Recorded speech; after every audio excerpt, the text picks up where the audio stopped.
CM Chandrababu సచివాలయంలో కీలక శాఖలపై సమీక్షలు నిర్వహించనున్నారు. మధ్యాహ్నం 12 గంటలకు ఆర్థిక శాఖపై సమీక్షిస్తారు. అలాగే మధ్యాహ్నం 2:30 వ్యవసాయ శాఖపై, 3:30 CRDAపై సమీక్షా సమావేశాలు నిర్వహిస్తారు. ఈ సందర్భంగా అధికారులకు సీఎం దిశానిర్దేశం చేయనున్నారు. మరోవైపు అమరావతి రాజధాని నిర్మాణ పనులపై చర్చించబోతున్నారు. అనంతరం సాయంత్రం 6 గంటలకు తిరిగి తన నివాసానికి చేరుకుంటారు.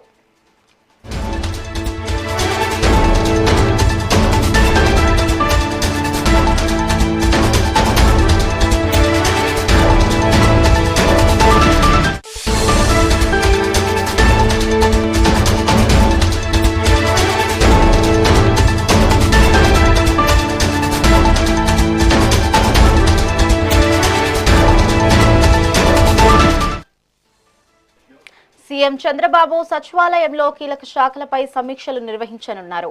మధ్యాహ్నం 12 గంటలకు ఆర్థిక శాఖపై సమీక్షిస్తారు. అలాగే మధ్యాహ్నం 2:30 వ్యవసాయ శాఖపై, అలాగే 3:30 CRDAపై సమీక్షా సమావేశాలు నిర్వహిస్తారు. ఈ సందర్భంగా అధికారులకు సీఎం దిశానిర్దేశం చేయనున్నారు. మరోవైపు అమరావతి రాజధాని నిర్మాణ పనులపై చర్చించబోతున్నారు. అనంతరం సాయంత్రం 6 గంటలకు తిరిగి తన నివాసానికి చేరుకోనున్నారు.